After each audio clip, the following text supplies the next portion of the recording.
Hello once again. This is the Mushroom Wizard with yet another presentation for everybody.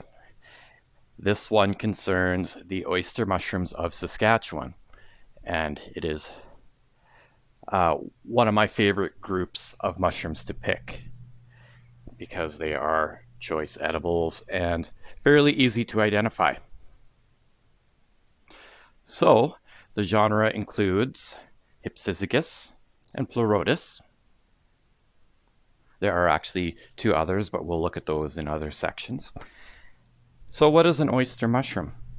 An oyster mushroom is an agaric mushroom, and if you remember, an agaric mushroom is one that has stipe, cap, and gills underneath that cap. An agaric mushroom that resembles an oyster in shape, kind of loosely. If you've ever seen an oyster, it's very loose. They are saprotrophs that grow directly upon wood. They often form these clusters or shelves, like a cap and then a cap underneath and a cap underneath. They are highly variable in terms of their stipe attachment, and I mean their attachment to the cap. And we'll go over that when we look at some of these attachments. And they have a white or whitish spore print. Some of them will be more cream.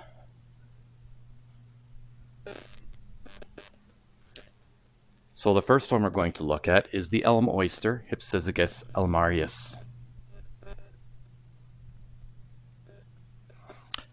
So the cap is white, or kind of an off-white, becoming more like an ivory or a beige with age. You can see it starting to age there in the center of that top cap. And this is a good example of that shelf-like kind of growth.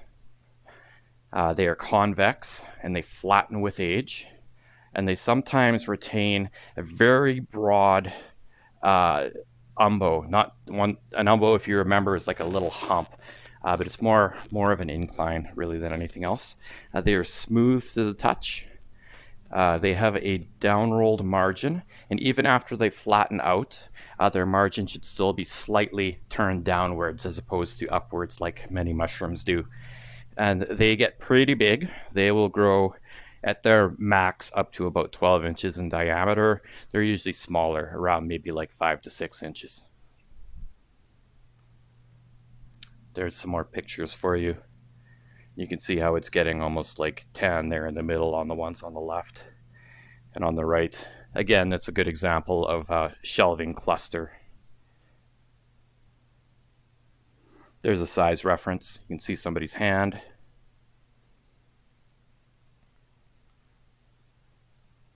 The gills are white in color. They may go a bit cream later on, but they don't generally go brown or anything like that. They are adnate or very slightly decurrent.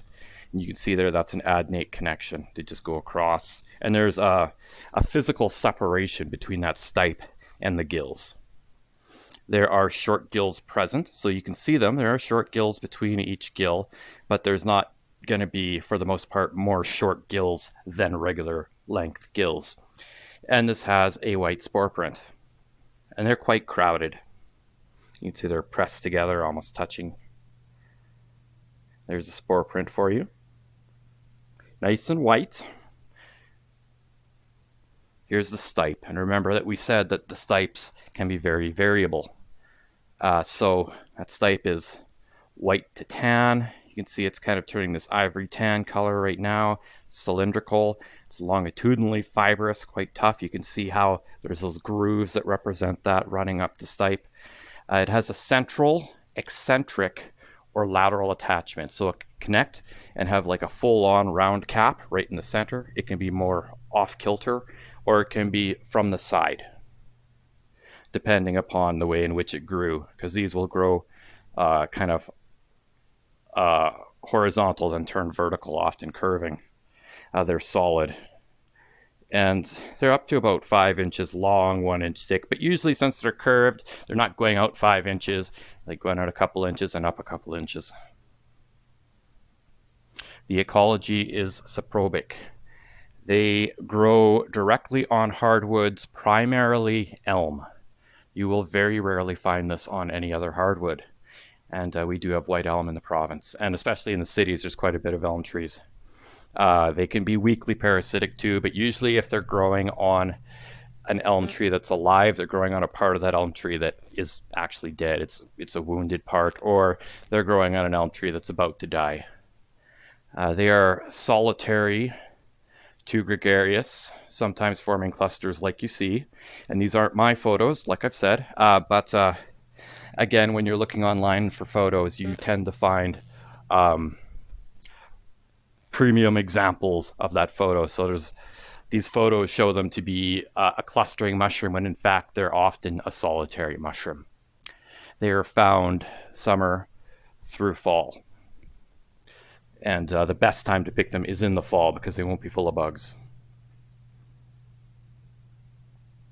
Has a good taste. Some would say choice.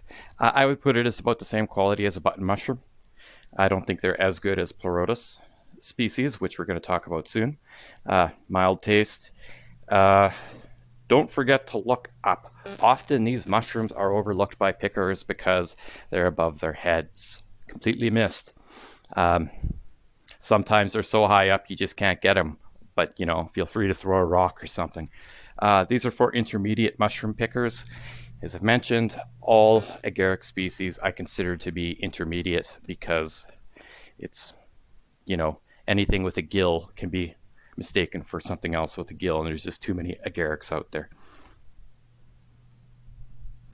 Here's a look-alike alert. Hypsisicus almarius on the left, and Pleurosabella porogens on the right. Pleurosabella porogens, also known as angel's wings, are a contested mushroom. There's never been a poisoning in North America, and they are commonly eaten here. However, Pleurosabella porogens has led to the death of numerous people in Japan for some reason, on several occasions. It has been traced to that mushroom. So be wary, look up these mushrooms. There will be presentations on toxic mushrooms that I'll provide as well for you to do so and know the difference. Next, we have the beech mushroom, also known as shimeji in certain Asian countries. It's Hypsisicus tessellatus, so very closely related to Hypsisicus almarius. They are tan and spotted, kind of like these sort of like watermark spots.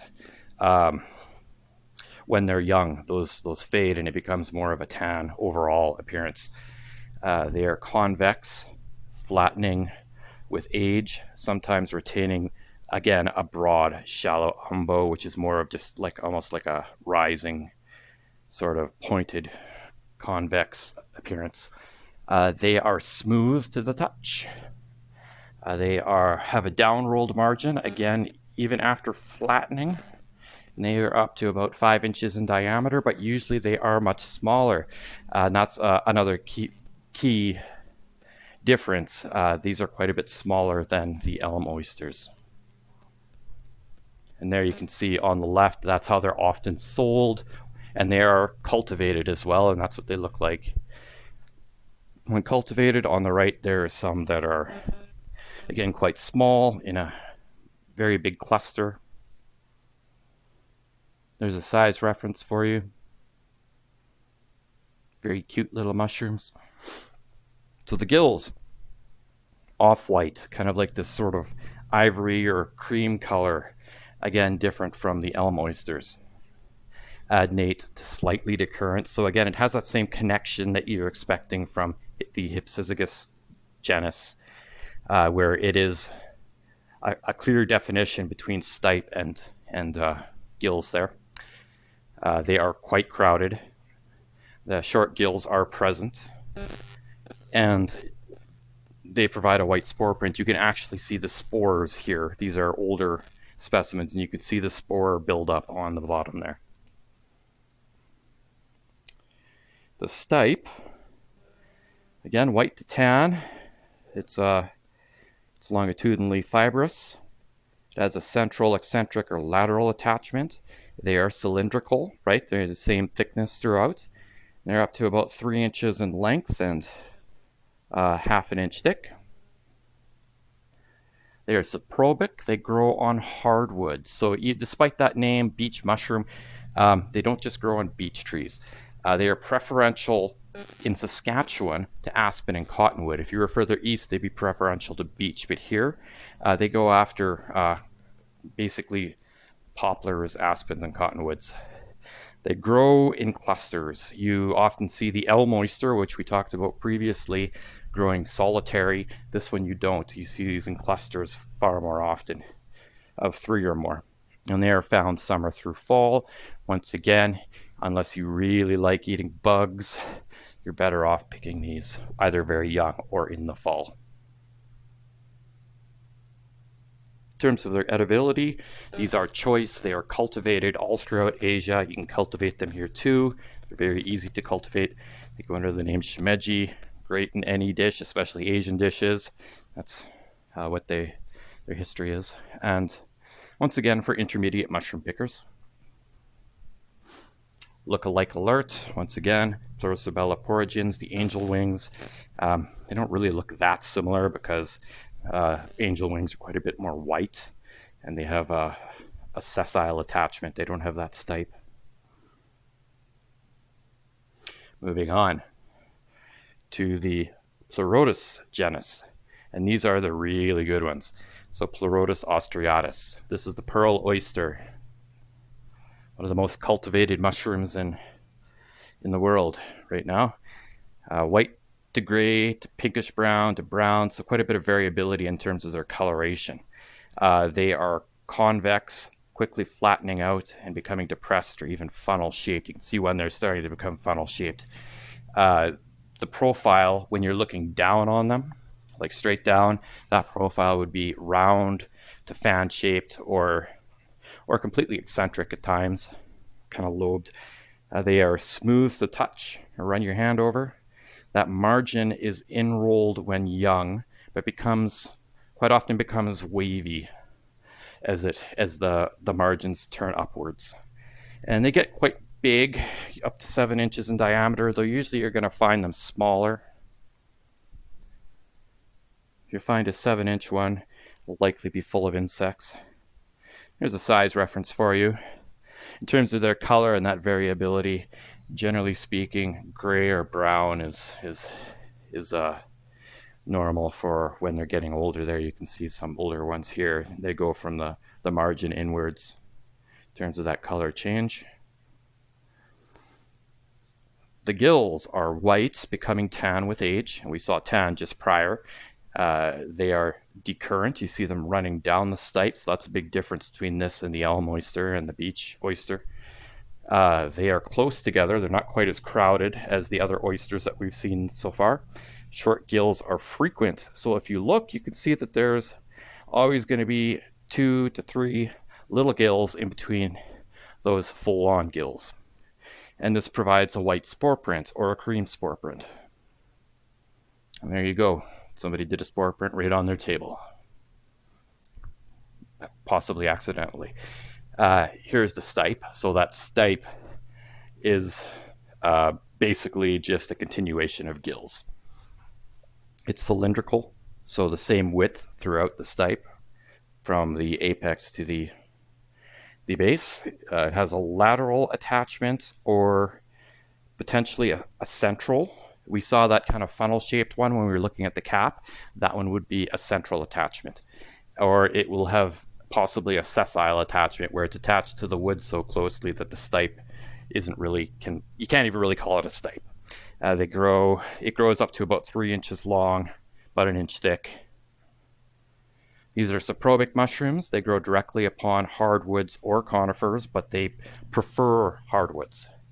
So they grow solitary to gregarious, and they tend to form these big clusters here where the stipes even kind of fuse together at the base. And again, found spring through summer. So, edibility wise, these are choice edibles. The taste is mild. I don't really know how else to describe the taste of an oyster mushroom except that it tastes like an oyster mushroom. If you haven't tried one, then you're going to have to try one. You can tell you're eating a mushroom, but it is not like a button mushroom. It is different. The smell is variable, but it is usually noticeable. So it ranges from this kind of fishy smell to the smell of aniseed, especially when you're smelling the base of the stipe. And aniseed, if you don't know what that is, that's basically the smell of black licorice. And these are, again, for intermediate mushroom pickers. Look-alike alert. We're all familiar now with this one, the angel's wings. These ones, you can really mistake them, yeah. So be aware of that.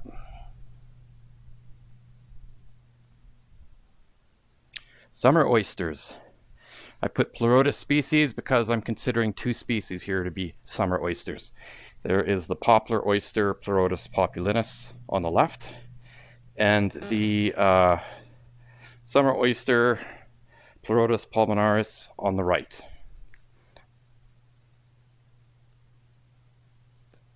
So in terms of the pearl oyster, these ones tend to be paler in coloration. They're kind of white to this sort of grayish tint to them, to a very pale tan when they're old.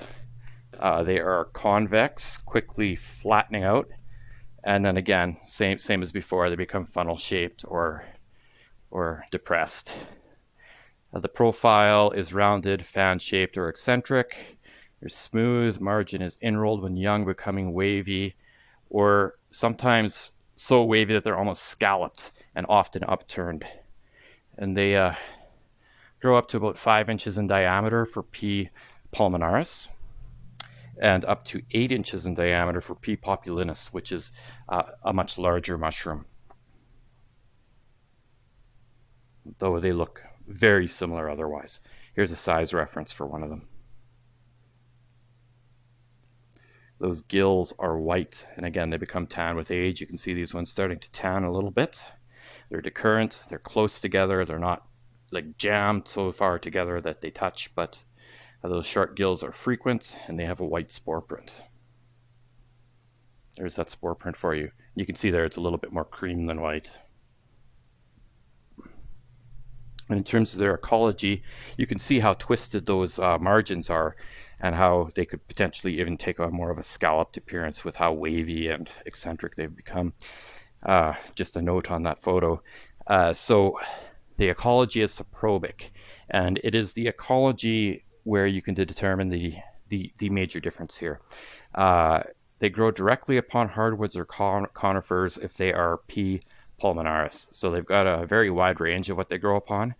However, they grow exclusively upon decaying poplar in P. populinus. So very limited in terms of what it will grow on. So if you see a very large white oyster on a decaying poplar in the later summer, that's what you have. It's not P. austriatus or P. pulmonaris. These grow solitary to gregarious, and again, they form shelf-like clusters, and again, found summer through fall as opposed to the spring like the pearl oyster does. In terms of their edibility, these are choice mushrooms. Same thing as before. Very good mushrooms to eat. Again, you can see that very, very wavy margin. And there is a look-alike right there. Both species will look like, can be mistaken for that one. And lastly, we have the veiled oyster. Now this is one that most people don't know about. And when we get to the ecology, I'll tell you why. This is Pleurotus dryinus. So, white to tan. You can see it's a white mushroom that's starting to turn tan in this photo. It's getting on there in age. It is convex, but quickly flattens out. The profile, when you're looking down, could be round or could be this sort of eccentric, sort of fan shape that you're seeing right here.